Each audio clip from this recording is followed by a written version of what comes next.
podcast, How Stories Shape and Change Our Lives. My profound gratitude goes out to each and every one of you who have chosen to walk with me through this very meandering, complicated, painful, and rewarding story of my life for the past 40-ish years. I really, really thank all of you for being willing to stick it out with me. This has been a long journey. My journey's far from over. My journey continues from here. But I would like to sort of wrap up where I am today as a result of my deconstruction journey in this last segment, this part 5 segment. So going back to the previous episode, finding the necessary healing and resolution that I needed to find and have found with the memory of my deceased father. It's been a very important, pivotal part of my own deconstruction process, moving forward from there. And I will be forever and truly grateful for that, and for my friend Bear, who was the one that helped me facilitate that tremendously powerful encounter that I had with my dad years ago through that particular healing ceremony. I wish I could say I've been able to begin bringing some reconciliation in a similar way with my own religious past. I'm still very much in the middle of struggling with all of the many complicated things that I've already talked about in terms of my religious inheritance, and including all of the awful, hate-filled things that I see coming from purported religious communities in our cultural climate today, in our political climate today. You know, going back to the original impulse, the religious impulse, I believe has all the components for wisdom, growth, healing, and ultimately love. But the moment you choose to marry the religious impulse with the ethics and virtue of empire and patriarchy that try to hold those stories in place and prevent them from growing, evolving, and changing with us, essentially to take control and mastery over those stories for its own ends. That impulse gets transformed into one of the most powerful and enduring forms of evil that can and has ever been perpetrated upon our species and upon the very earth itself. We have, in our twisted imperial theology, decided that the natural world itself is, like us, considered fallen, but somehow we have been given power to subdue it and to conquer it and to subjugate it, rather than seeing ourselves as faithful stewards of this earth that sustains us by making sure that we and what we contribute are part of a sustaining ecosystem that gives and supports all of the life on this planet, not just ours. But this is the form, empire, that most have taken in our history, including Christianity and pretty much all of the other world's major religions. They have all taken institutional forms. In our modern times, particularly here in the United States, none so hideous as those movements that began in the late 60s, known as the moral majority and the religious right. These were socio-political movements primarily, and they were born out of a privileged establishment of white conservative men who believed in segregation and wanted to turn our country back to the Jim Crow era. Now, the language that they used, this coded language that they used for that purpose, was what they called traditional family values.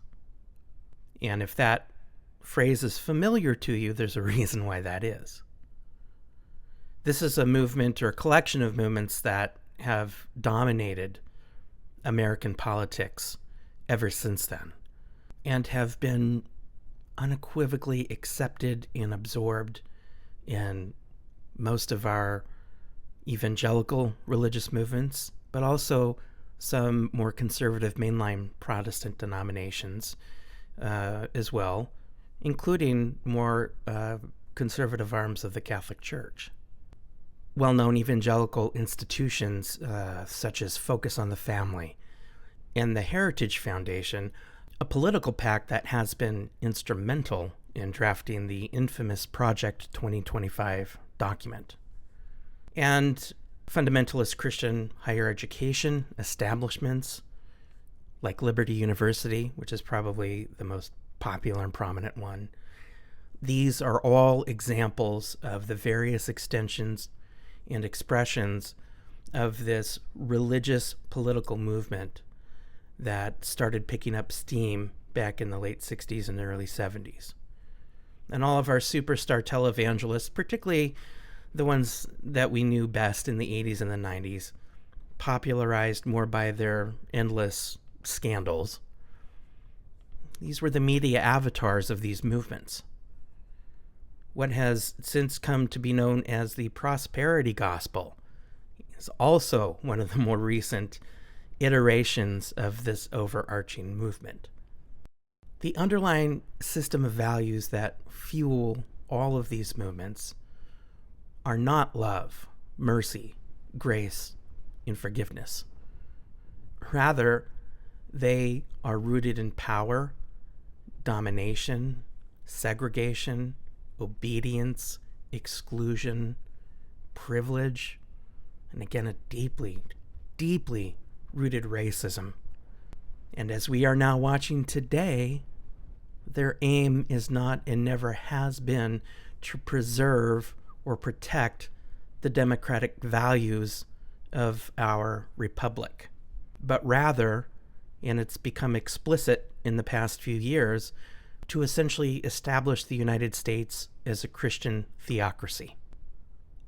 This is a movement, or again, a collection of movements that are very fixated and rooted in eschatology. This term is a theological term that describes the doctrine of the end of the world, or the literal apocalypse. This movement is not so much interested in the Jesus of the Gospels, who sacrifices his life out of love to save his people and all humankind by extension. No, they're more interested in this new Jesus of retribution that briefly appears in the book of Revelation, the only book of the Bible, it seems, they have any interest in caring about or reading, and a Jesus there that bears absolutely no resemblance to the Jesus of the Gospels. But that is the Jesus for them. That is the Jesus that they are interested in. To talk about what we see happening in our world today is we're watching liberal democracies weaken all over the world, probably most importantly here in the United States. It's difficult, particularly because I know how this political religious movement is the main primary engine that has been driving it all for decades. I'm 1 year shy of 50 years old as of the recording of this episode. I'm at a point in my life where I would have anticipated and liked probably to have begun developing a deeper sense of peace and acceptance and reconciliation in terms of my own religious past and the wounds that I got there, moving forward in my own life with less and less of its baggage. That would have been nice. Instead, in spite of all of these things that we're watching, it feels like those old religious wounds and trauma triggers are getting strengthened and renewed more and more as they continue to get provoked more and more with each passing day. It's difficult to comprehend, even though it's not a new phenomenon, how a religion that was intended to promote love, healing, forgiveness, and reconciliation has become such a dark and punishing form of evil in the world. And it has a history of doing this for centuries. Remember that old simple idea?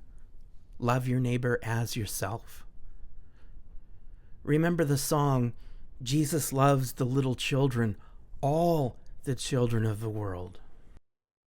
It seems like a distant memory.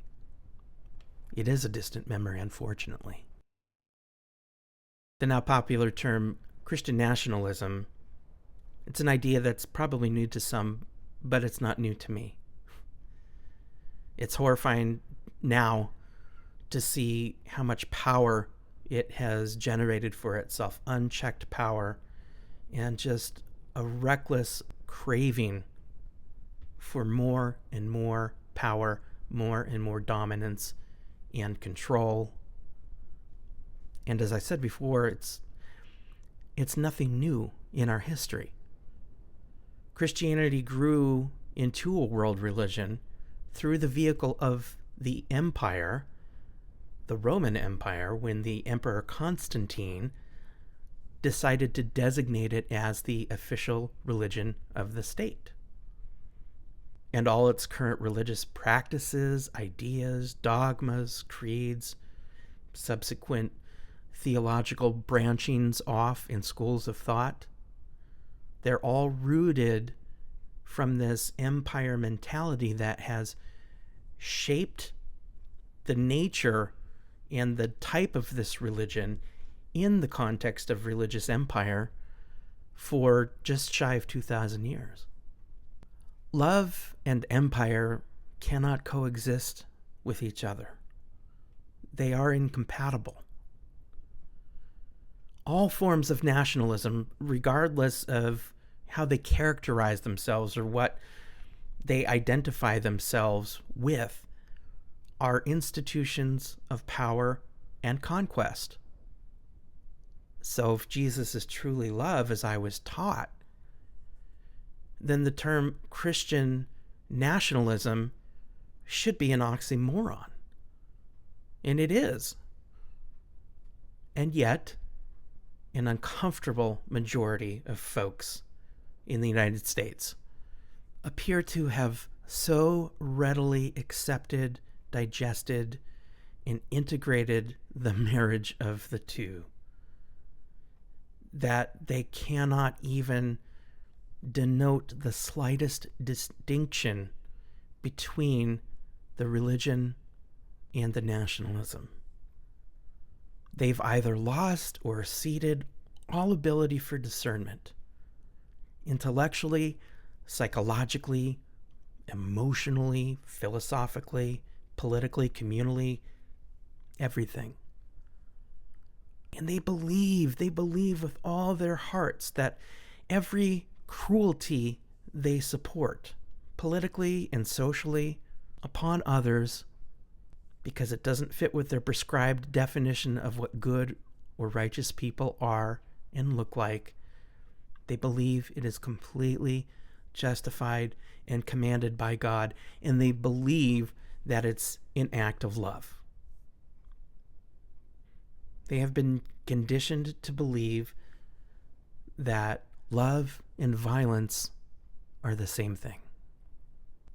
The United States itself owes its very existence to the impulse of religious empire. All those who are not native to these lands are here because of this, because of the justification of conquest. And we've justified it under edicts such as the doctrine of discovery and the divine command of manifest destiny. blessed by God to invade, conquer, subdue, murder, torture, and attempted genocide, to wipe our map of all traces of native indigenous life that have lived on this continent from time immemorial. We've used the same rationale to justify slavery and really all other forms of oppression for those that have and continue to fall outside of the predominant narrative and into the margins. We commit horrendous acts of evil over and over again in the name of God and feel righteous and justified in doing so. We make every effort to erase or redefine our history according to our own values in ways that will always champion us and our story as the heroes and the liberators. We target and we do everything that we can to silence or destroy those who would bring our true history to light in the name of justice and reconciliation, in the name of, hey folks, we need to make amends for our past so we can do better. Those in charge of our nation now have an explicit desire to erase this very history from all of our history books, to wipe it from our minds, to make access to it impossible, because that's what empires do. They control and define the truth for you. Diversity, equity, inclusion, enemies of the state, and the proper target for holy war, apparently. What are we to do today in 2025 with the fact that in the U.S. Naval Academy Library, Maya Angelou's memoirs have been banned and removed, while Adolf Hitler's Mein Kampf remains? What are we supposed to do with that? How much more clearly do they have to make it for us what their agenda actually is? Is there any better evidence of the aims and the goals of these modern versions of the religious right still alive and well than that? Throughout all this torrid history we have been living in the past 10 to 20 plus years, my conscience has never allowed me to accept or accede to any of it. I felt the inevitability of what we are now seeing on a very explicit level in our politics becoming manifest in our world well over a quarter century ago. I saw it coming. I walked through the naive, hopeful stage where I thought my knowledge, my education, my learning could help us course correct. Where I saw so many people from my old religious faith traditions erring in their understanding of what it means to be compassionate and even curious as opposed to fearful towards others who did not share their faith and their values.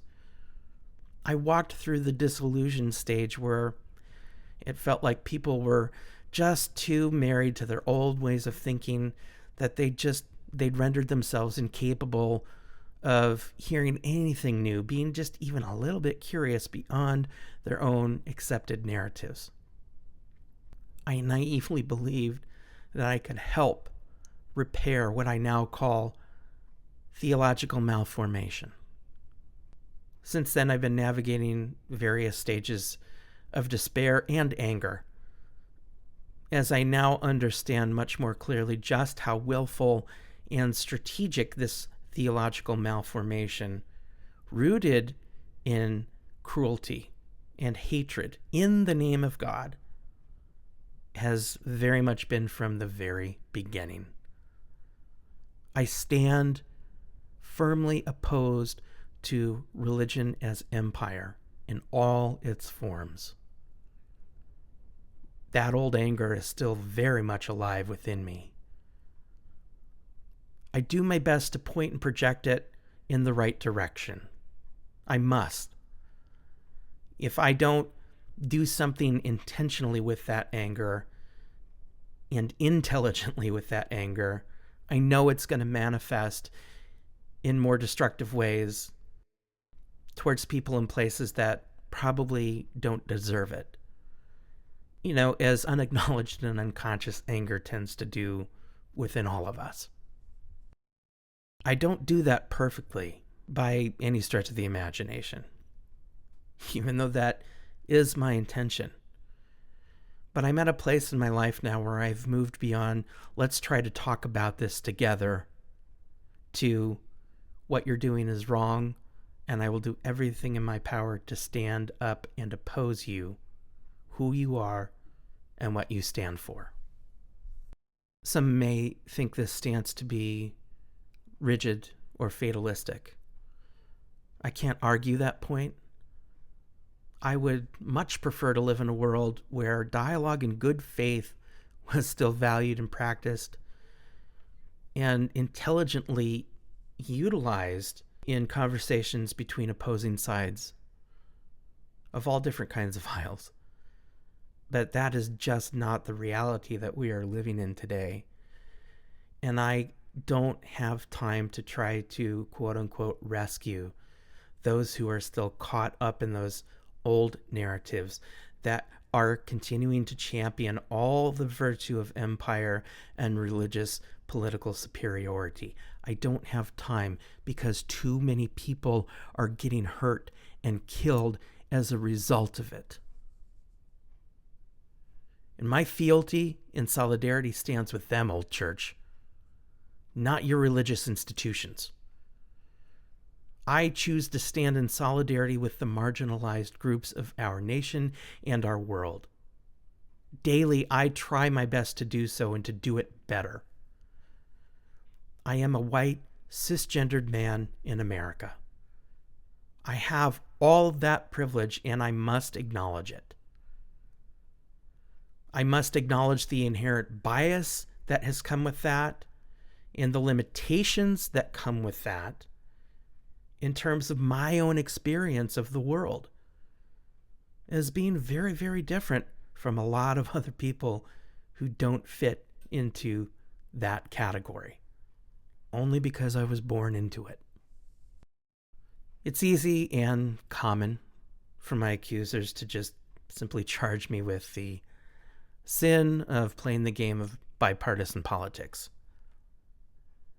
And I can't completely argument that there's no element of that there, but for me, this is not an issue of politics in terms of fealty to one side or the other, as much as it is a deeply rooted issue of morals, ethics, and values. I choose to stand in opposition to anyone from any political party or religious sect that would willingly promote the idea that there are certain people in this world that do not deserve basic human rights. For me, God, whomever or whatever God is, means still love. And if the religious institutions of our world that claim the name of God and Christ choose to abandon that, then my task is not to try to defend and save those institutions or rescue anybody who chooses to be there. My job is to stand in solidarity with what Jesus described in the Gospels as, quote unquote, the least of these. To stand with all the people that you, old institutional church, don't like, don't fit in, and don't pledge allegiance to your flags of empire. If your religion is rooted in hatred, segregation, power, dominance, obedience, and retribution, then I stand fundamentally and unapologetically opposed to you in every possible way. And I will always continue to do whatever is in my limited scope of power to continue to stand up to you. Looking back over the scope of my whole life, my relationship with religious faith overall is a complicated one. I continue to embody the spirit of a wanderer or a seeker. I'm happy to learn from and even utilize different practices from different traditions, from any tradition that will allow me to do so, that I see the wisdom in or I experience as life-giving or healing in any way.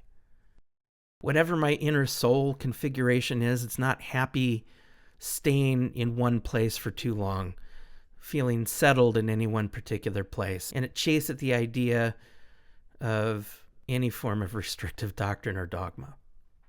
This spiritual homelessness used to be a strong source of pain, confusion, and consternation for me. But that's transformed. Today, I see it instead as my way of embracing the wellspring of life, engaging and indulging my curiosity, and has even begun to provide its own sense of purpose for me. Those particular details of my inner deconstruction story have not changed, but my relationship to them has. Before I bring this long, twisted, complicated, winding road of deconstruction to an end, I do want to acknowledge a few things. I want to acknowledge the very real existence of dedicated people of religious faith, including Christians, who do understand that their religion is there to teach them love, to teach them how to love themselves better and to love their fellow neighbor better. That teaches them to include and learn to love those who are traditionally left out of the predominant systems, those on the margins, be they political, religious, or cultural. To include and love those they have yet to fully understand. To include and love the idea that there is so much more for them to learn about God and the story of God than what has been written down, than what they already know, or what they've already been taught.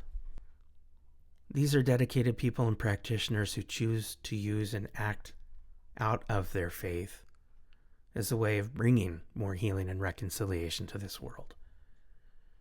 They can be seen visibly protesting, standing up, pushing back against cruel institutions of nationalism and empire, racism, homophobia, transphobia, migrant phobia, oligarchy, patriarchy, fascism, everything that empire stands for.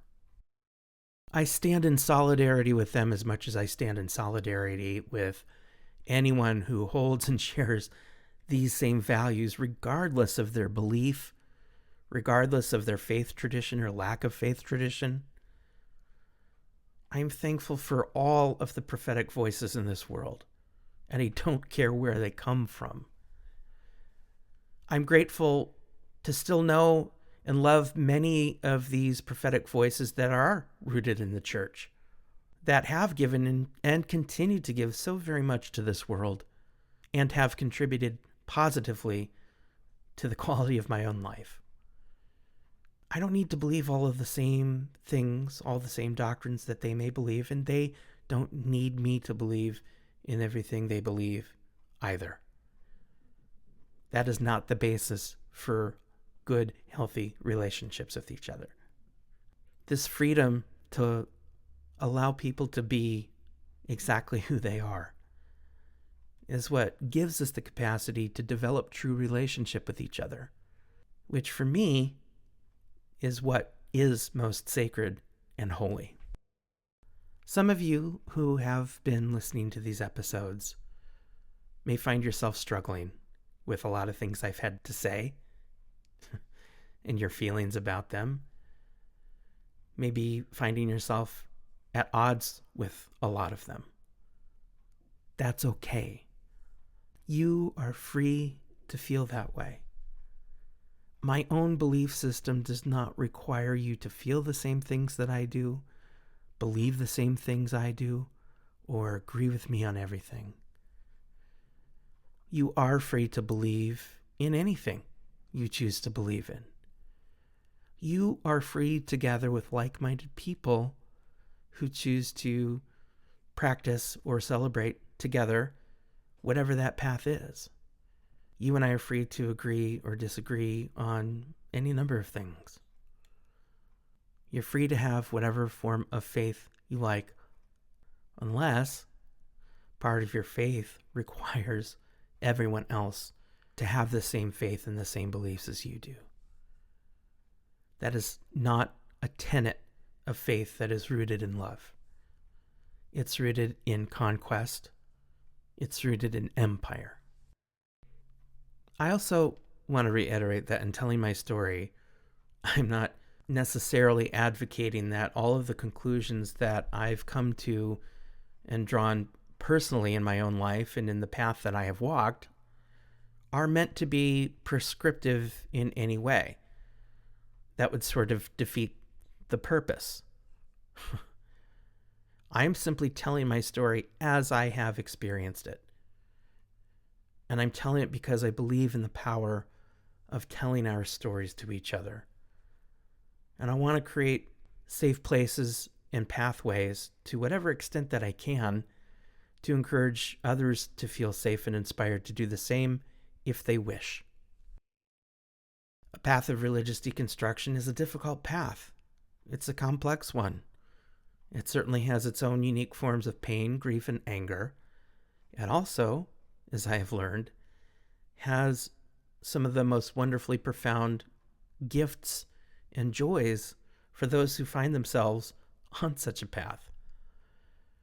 The sense of freedom and curiosity I have gained and been free to develop and practice for myself have been some of the most life-giving gifts I could have ever received. And I wouldn't change it or trade it in for anything. I value my ability to connect with others on a soul level, which is a level of true connection with all others who give themselves permission to exist there. And it's a place that cannot be touched or corrupted by any institution, individual, empire, anything. For my ability to connect with these deeper strands of human life that we all share, I just personally needed to disconnect with the old institutions of my religious past that prevented me from being able to experience any of these things. And I recognize again that this is not the same path or story that everybody who might be listening to this, or anybody who's questioning and exploring beyond their own religious community's prescribed cultural mores and mandates, needs or wants to take. And again, I'm so happy that my own deconstruction story does not need them to. Religious deconstruction has been the focus of these 5 episodes. But I would be remiss to not acknowledge that some form of deconstruction is happening for everyone everywhere, regardless of who you are or where you come from. It is, as I mentioned in the first episode, an archetypal experience. All our great myths and fairy tales tell us about this. None of us get to stay put in one place, in the same exact place, with the same version of ourselves forever. For as hard as many of our religious institutions have tried to do just that, funnily enough, almost all of them have changed necessarily, even in spite of themselves, in a lot of different ways over the past centuries. Being forced to respond to new discoveries and understandings of reality that they had previously not known. It changed their myths. We used to be at the center of our universe on Earth in our solar system until we learned that we're not, and that the sun is at the center. It seems kind of silly for us to think about today, but back in the day when that theory was first being proposed, that was huge heresy. People died because of that.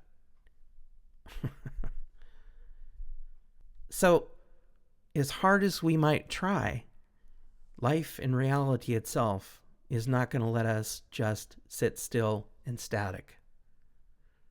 All parts of my own experience have and continue to contribute to my ongoing story, my mental health issues included. I was diagnosed with a major depressive disorder during the early years of my college life. I was formally diagnosed with a generalized anxiety disorder in the later stages of my college career. 6 years ago, I was officially diagnosed with ADHD. And throughout the course of my adulthood, I've eventually learned how to take better care of my own mental health. And each time I was diagnosed with something new, it threw a learning curve in front of me that I had to navigate, as well as giving me an opportunity to re-script some of my old internalized stories that no longer made any sense and didn't work for me anymore. I've been living with all these conditions since probably I was a child, but I only learned about them when I learned about them. The restoring yourself and revisiting old assumptions about you that a particular mental health diagnosis may in fact force you to have to do is not an easy thing to go through. It hasn't been for me. But what I am learning is that it can be potentially redemptive if we can take that as an opportunity to examine whatever stories of ourselves we've adopted and bring a little bit more intention and compassion into it. A little bit more informed, accurate, authentic, redemptive, insightful story about ourselves can start to take root and grow, and can start to bring some healing to old wounds. Learning more about my own ADHD has probably proven to be the most consequential of those transition moments for me and restoring moments for me. It very much has carried its own version of a personal apocalypse. It's also given me much more to work with in learning better how I work and how my brain works. And it's kind of renewed and revitalized in some aspects my own fascination with the human brain. Part of how my ADHD works is that I can really deeply, heavily invest myself in a particular project if I'm really, really interested in it for a certain amount of time, almost at the expense of all the other things that are going on in my life that I need to attend to. Those intense interests, however, they don't last forever. And my brain just kind of wants to wander onto whatever is next capturing its attention and interest.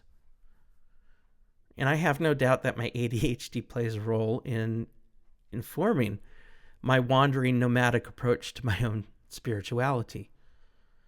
And you know what? I love and embrace that. Change is inherent to our nature as it is to the nature of all things in the universe. None of us can stop change from happening, no matter how hard we may try. We can either be at war with that reality, or we can learn how to surrender to it, reconcile ourselves with it, move with it, celebrate it, embrace it, and let it open up ourselves to see and learn something new. Because there will always be something new for you to see and learn about yourself and about this universe that we live in. Again, I want to deeply and sincerely thank each and every one of you who stuck with me through all 5 episodes and chose to listen through all of them. Thank you for giving me your time. I do not take that for granted, and I have tremendous gratitude for all of you for doing so. I shared this story not just for my own catharsis, but because it's a story I think is an important one, and that I happen to know that a lot of people are experiencing in their own way, with their own variables and their own twists and turns. Again, it's one of the core values I have expressed over and over again as the reason for doing this podcast in the first place, to encourage more of us to share our own stories with each other. Because it's healing. In doing so, we lift each other up, we encourage each other, We hold space for each other. We affirm each other. We can help normalize some of our experiences with each other. That helps us feel a little less alone sometimes. Our ability to do this is perhaps one of our greatest strengths as a species, but we must choose to do it. For those of you who have listened, who are still struggling with things that I've said, struggling with different feelings in regards to things that I've said, some of you might even find yourself feeling sad or bad for me that I went through a process of losing my faith, or more accurately, the faith of my former religious tradition, with all its particular experiences and expectations. That's okay. Again, you're allowed to feel that way. And I'll never tell any of you to feel any differently. My only request is that you please not project your own sadness onto me. Because sadness is not the predominant feeling or story of myself that I'm carrying or have carried away from going through any of this deconstruction experience. My journey has brought me and continues to bring me so much joy, so much healing, so much liberation. Please allow me to have that and to acknowledge and hold sacred all of those things for myself. I would not trade all the wonderful and wise journeys I have experienced and navigated through as a result of this for anything. My predominant story of myself is today more defined by gratitude, not despair, joy more than sorrow. May the journey be good and healing to all of you, whatever journey you're on, wherever it's coming from, wherever you happen to find yourself along your own paths. Staying true to yourself and your path and your journey, it's not an easy thing to do. It takes a lot of courage. But if we truly embrace the sanctity of our own souls and the paths that they have laid out for us to follow, on some level, we know that there's no other choice. No other choice but to follow them, to trust them. Peace and thanks to each and every one of you. As always, be good to yourselves, and thank you.